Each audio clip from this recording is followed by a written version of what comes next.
Trump साहब तो रोज़ बोलते हैं और बहुत सारी चीज़ें येस्टरडे उन्होंने कही।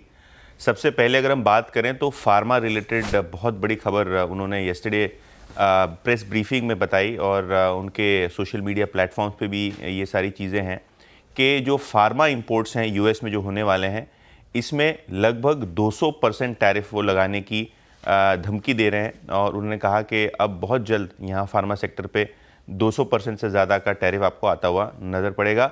उनको लगता है कि जो हेल्थ केयर कॉस्ट है अमेरिका में वो काफ़ी ज़्यादा है और इसके कारण काफ़ी सारी फार्मा कंपनीज ग्लोबली प्रॉफिट कर रही हैं।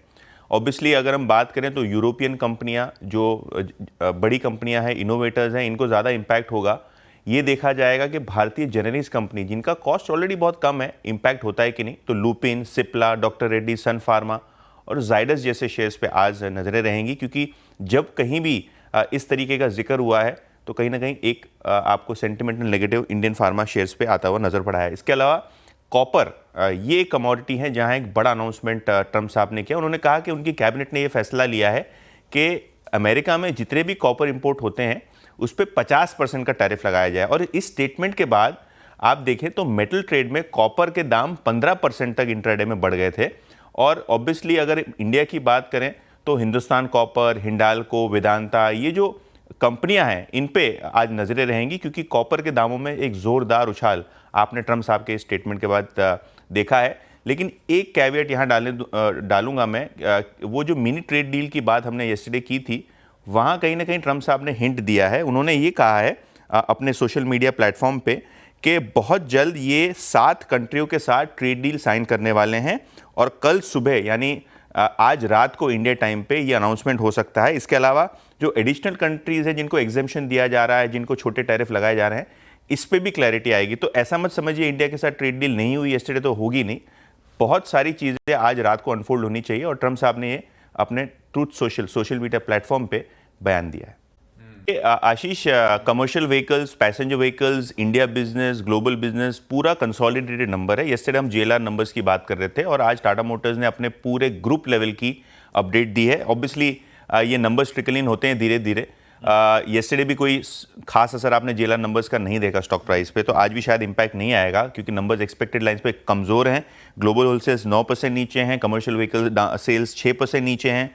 पैसेंजर व्हीकल सेल्स जो इंडिया में होते हैं यहाँ आपको लगभग 10% की गिरावट देखने को मिली है और जेएलआर के कुल होलसेल्स 11%, मतलब चाइना, यूरोप, नॉर्थ अमेरिका सब पकड़ के आपका ग्लोबल होलसेल नंबर 11% घटा है। तो ब्रॉडली एक्सपेक्टेड लाइंस पे है और येस्टरडे जेएलआर का अपडेट ऑलरेडी आ चुका है, तो देखते हैं कैसे आज स्टॉक फिर से रिएक्ट करता है। शायद ये नंबर्स मार्केट इग्नोर करके चलेगा कल भी। जी, तो आशीष देखिए टाटा स्टील की बात करें तो नंबर्स फ्लैट हैं एक्सपेक्टेड लाइंस पे। अगर हम इंडिया प्रोडक्शन की बात करें तो जो वॉल्यूम है वो लगभग 5.25 मिलियन टन है और अगर हम बात करें तो कुल मिला के जो वॉल्यूम है वो लगभग फ्लैट है। और अगर हम डिलीवरी वॉल्यूम की बात करें तो जो प्रोडक्शन बिका है, जो सेल्स हुई है, यहाँ आपने 4% की डिक्लाइन देखी है। तो ओवरऑल अगर हम बात करें तो टाटा स्टील के नंबर्स थोड़े फ्लैटिश नोट पे ही दिखाई दे रहे हैं। हालांकि जेएसडब्ल्यू स्टील के नंबर्स ठीक ठाक दिखाई पड़ रहे हैं। क्रूड स्टील प्रोडक्शन इनका 14% साल दर साल बढ़ा है और 7.25 मिलियन टन के आसपास होता हुआ नजर पड़ रहा है। और इंडिया ऑपरेशंस का कुल प्रोडक्शन 15% ऊपर है और कैपेसिटी यूटिलाइजेशन लगभग 87% के आसपास है। तो ऑपरेटिंग लेवरेज का बेनिफिट भी यहाँ मिलता हुआ आपको नजर पड़ेगा। तो दोनों ही JSW steel, Tata steel expected line numbers, JSW steel शायद अनुमान से थोड़े बेहतर नंबर्स आपको देखने को मिल रहे हैं। तो बहुत सारे न्यूज़ हैं। सबसे पहले अगर हम बात करें तो 5paisa.com यानी 5paisa कैपिटल की आपको क्वार्टरली अपडेट आती हुई नजर पड़ रही है। प्रॉफिट 42% नीचे, रेवेन्यू 24% नीचे है। तो Q1 में जो ब्रोकरेज कारोबार है यहाँ आपको बड़ा इंपैक्ट आता हुआ नजर पड़ रहा है। शायद स्टॉक यहाँ आपको प्रेशर में दिखाई पड़े।